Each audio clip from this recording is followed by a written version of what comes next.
Hello and welcome back to my YouTube channel. दोस्तों, जितने भी बीपीएससी के स्टूडेंट हैं, चाहे आप शिक्षक हों, चाहे आप बीपीएससी के स्टूडेंट हैं, चाहे आप बीपीएससी 3 के स्टूडेंट हैं या 4 के स्टूडेंट हैं, सभी के लिए लोन की प्रक्रिया जो है वो आ चुकी है। सभी को लोन मिलने वाला है और काफ़ी कम परसेंटेज पे लोन यानी कि सालाना जो ब्याज दर होता है वो काफ़ी कम लोन पे गवर्नमेंट की तरफ से आप लोग को मिलेगा, क्योंकि टीचर के लिए गवर्नमेंट बहुत ही ज़्यादा सोच रही है। आप लोग को पता है, बिहार शिक्षक को या बिहार के स्टूडेंट हैं जितने कि टीचर से रिलेटेड शिक्षक हैं, यानी चाहे वो सीटेट के स्टूडेंट हों, चाहे बीपीएससी के स्टूडेंट हों, सभी को जो है बिहार सरकार की तरफ से काफ़ी ज़्यादा फ़ायदे मिल रहे हैं और काफ़ी ज़्यादा जो है आप लोगों के ऊपर ध्यान दिया जा रहा है। इलेक्शन आ रहा है जिसके कारण से काफ़ी ज़्यादा ध्यान आप लोग के ऊपर दिया जा रहा है। लोन लेकर के भी बहुत सारे स्टूडेंट बीएड करना चाहते हैं, उनके पास पैसे नहीं है। बहुत सारे स्टूडेंट टीचर के लिए पढ़ाई कर रहे हैं, बीपीएससी के लिए तैयारी कर रहे हैं, उनके पास पैसे नहीं हैं। आप ले सकते हैं, ठीक है, लोन ले सकते हैं। सिर्फ देखिए, आप एक रीज़न बता सकते हैं, जैसे घरेलू काम भी होता है तो आप इस तरीके का लोन ले करके आप अपना घरेलू काम भी कर सकते हैं। अगर आप लोग लोन ले लीजिएगा तो उस लोन से आप साइड बिजनेस भी कर सकते हैं। चलिए हम लोन के बारे में जानकारी दे देते हैं आप लोगों को कि आखिर क्या फ़ायदा होगा, कौन कौन से शिक्षक को इसमें मिलने वाला है।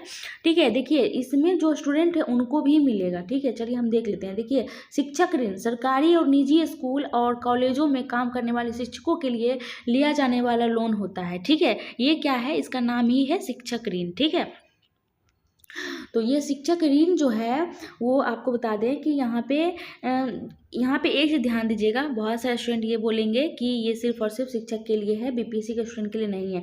एक चीज़ यहाँ देखिएगा, सरकारी और निजी स्कूल, ठीक है, यानी कि जो गवर्नमेंट टीचर हैं और जो प्राइवेट टीचर हैं उन दोनों के लिए है। तो जो स्टूडेंट हैं वही प्राइवेट टीचर होते हैं, है ना। जो बहुत सारे ऐसे स्टूडेंट होते हैं बीपीएससी की तैयारी कर रहे होते हैं जो कि निजी स्कूल यानी कि प्राइवेट स्कूल में पढ़ाते भी हैं, है ना। तो ये चीज़ पे आप गौर करिएगा, इसलिए मैं बोल रही हूँ कि स्टूडेंट के लिए भी है और शिक्षक के लिए है। जो स्टूडेंट निजी स्कूल में पढ़ा रहे हैं, ऑब्वियस सी बात है 80% स्टूडेंट, या फिर आप कम ही ले लीजिए 70% होते हैं जो कि स्टूडेंट ही होते हैं, जो टीचर की तैयारी कर रहे होते हैं, बीएड कर रहे होते हैं, सीटेट की तैयारी कर रहे होते हैं, वो स्टूडेंट जा कर के यहाँ पे निजी स्कूल में पढ़ाते भी हैं। ठीक है, और इसमें 30% जो होते हैं जो काफ़ी ज़्यादा वो स्टूडेंट नहीं होते हैं, सिर्फ शिक्षक होते हैं, यानी कि एज उनका हो गया होता है तो सिर्फ वो टीचिंग ही करते हैं। ठीक है, तो मैं दोनों के लिए कहूँगी कि यहाँ पे ऋण जो है आप ले सकते हैं। सरकारी और निजी स्कूल के स्टूडेंट काम करने वाले शिक्षकों के लिए लिया जाने वाला लोन है, और यह लोन किसी भी तरह की वित्तीय ज़रूरत को पूरा करने के लिए लिया जा सकता है। यानी कि सिर्फ और सिर्फ पढ़ाई के लिए नहीं, कोई भी वित्तीय ज़रूरत जो आप लोग के है, आप लोग के लाइफ में अगर कोई कुछ ज़रूरत है तो उस हिसाब से आप ये लोन ले सकते हैं। ठीक है, सबसे पहले देखिए शिक्षक ऋण के लिए ज़रूरी क्या क्या जानकारी है वो आप लोग देख लीजिए कि आप लोग को क्या क्या यहाँ पे ज़रूरी जानकारी होने चाहिए। सरकारी शिक्षकों को 10.5% जो है वो सालाना ब्याज दर से व्यक्तिगत ऋण मिल सकता है। व्यक्तिगत ऋण मतलब पर्सनल लोन। ठीक है, पर्सनल लोन के बारे में आप लोग जानते होंगे। तो पर्सनल लोन होता है एक, तो वो आप लोग यहाँ पे, ये सरकारी के लिए है, निजी के लिए भी मैं बताऊंगी उनको कितने पे कैसे मिलेगा। आप लोग यदि टीचर नहीं हैं, आप लोग स्टूडेंट हैं, बीपीएससी के स्टूडेंट हैं, चाहे आप बीएड के स्टूडेंट हैं, चाहे सीटेट का तैयारी कर रहे हैं, जो भी कर रहे हैं उनके लिए भी बताऊंगी। पहले देखिए, सरकारी टीचरों को 10.5% सालाना जो है वो सालाना यानी कि 1% एक साल में आपको 10.5% जो है वो 10.50% आपको ब्याज देना पड़ेगा एक साल में। ये महीने का नहीं है, आप 2 महीने का मत जोड़िएगा, महीने के हिसाब से तो बहुत ज़्यादा हो जाएगा। सालाना एक साल में 10.5% आपको देना पड़ेगा। ठीक है, और देखिए स्टूडेंट के लिए और भी बहुत सारे लोन हैं जो कि 10.5% नहीं, सिर्फ 5%, 4%, 3% ही साल में आपको देना है। ऐसे ऐसे लोन भी है, तो आपको मैं लोन के बारे में जानकारी देती रहूँगी स्टूडेंट के लिए। अब देखिए, ये सरकारी के लिए। प्राइवेट की अगर बात कर ले, प्राइवेट हैं, अगर आप स्टूडेंट हैं, ठीक है, सिर्फ बीपीएससी के स्टूडेंट हैं, सीटेट के स्टूडेंट हैं, बीएड के स्टूडेंट हैं, तो आपको सिर्फ और सिर्फ इसके आधे पे यानी 5% पे एक साल में मान लीजिए 1 लाख लाख आप लोगों ने लोन लिया, उसमें 1 साल में 1 लाख का सिर्फ 5% ही आपको ब्याज देना पड़ेगा, ठीक है, सिर्फ 5%। अगर आप स्टूडेंट हैं तो, अगर आप गवर्नमेंट टीचर हैं तो आपको 1 लाख अगर आप लिए हैं लोन तो उसमें से 1 साल में आपको सिर्फ 10.5% ही उसका 1 लाख का 10.5% निकाल करके आपको ब्याज उतना देना पड़ेगा, ठीक है। अगर आप कहीं भी प्राइवेट से लेते हैं, गांव में ही अगर आप लेते हैं, किसी से भी लोन लेते हैं, किसी से भी आप पैसे लेते हैं ब्याज पे, तो आपको पता है कि एक महीने में 3% आपको देना पड़ता है, 4% देना पड़ता है, 2%, मिनिमम 2% तो देना ही पड़ेगा एक महीने में। तो सोच लीजिए 1 साल का कितना हो जाएगा, ठीक है।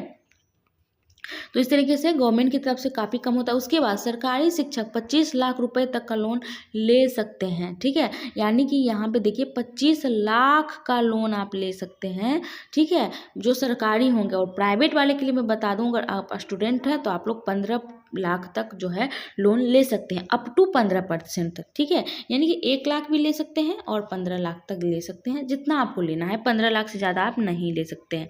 और अगर आप सरकारी शिक्षक हैं तो 25 लाख रुपए आप लोन ले सकते हैं, ठीक है। ये 2 चीज़ हो गया। 3 चीज़ हो गया, इस लोन को ज़्यादा से ज़्यादा 5 साल में चुकाना होता है, ठीक है। ज़्यादा से ज़्यादा आपको 5 साल में चुकाना पड़ेगा। लेकिन ये देखिए आप टाइम भी ले सकते हैं, ऐसा नहीं है, यहाँ पे रूल है कि 5 साल में चुकाना होता है। लेकिन अगर है तो चुका दीजिए, कोई दिक्कत नहीं है। अगर नहीं है तो आप थोड़ा टाइम भी ले सकते हैं, उसमें कोई दिक्कत नहीं होगी, ठीक है। उसके बाद यहाँ बताया गया कि शिक्षक ऋण, यहाँ पे देखिए बताया गया है कि जितने भी शिक्षक हैं, शिक्षक ऋण के लिए बैंक या लोन संस्थान से मोरेटोरियम पीरियड लिया जा सकता है। मोरेटोरियम पीरियड के दौरान लोन लेने वाले को EMI का भुगतान नहीं करना होता है, ठीक है।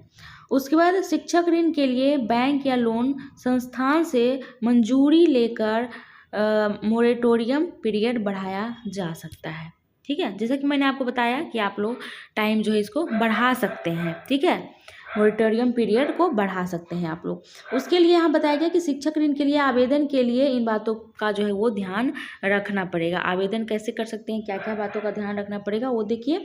उच्च क्रेडिट स्कोर होने पर लोन स्वीकृति की संभावना बढ़ जाती है, ठीक है। यानी कि आप लोग का जो क्रेडिट स्कोर होता है, यानी कि मान लीजिए कि आप अगर फर्स्ट टाइम ले रहे हैं लोन तो फिर तो आपको कोई दिक्कत नहीं है। अगर पहले लोन ले चुके हैं तो आप उस लोन को अच्छी तरीके से चुकाए हैं या नहीं, ठीक है। यानी कि सिविल जो है आपका, सिविल वो खराब तो नहीं है, ठीक है।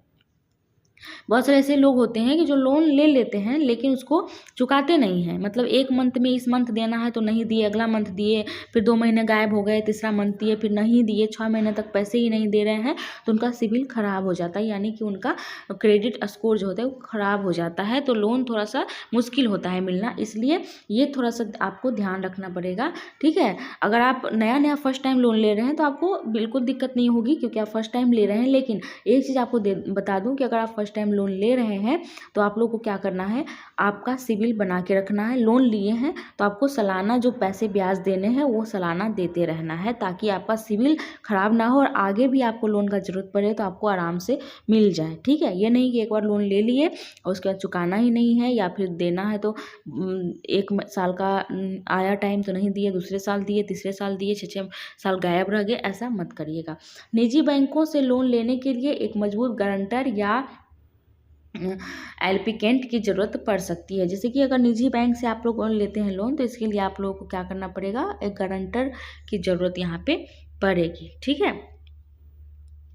तो इस तरीके से आप लोग जितने हैं, चाहे स्टूडेंट हो, चाहे टीचर हो, निजी स्कूल के हों या फिर आप लोग गवर्नमेंट के हों, सभी के लिए जो काफ़ी ज़्यादा अवसर है आप लोगों के लिए। आप लोग यहाँ पे इस अवसर का जो है फ़ायदा उठा सकते हैं, क्योंकि सभी को पता है कि अभी जो यहाँ पे आप लोग काफ़ी ज़्यादा सुविधा दी जा रही है। तो चलिए आज इतना ही। वीडियो पसंद आए तो लाइक करिएगा, चैनल को सब्सक्राइब, बेल आइकन को प्रेस करिएगा, क्योंकि ऐसी ही पल पल खबर आपको मेरे चैनल के माध्यम से मिलती रहेंगी।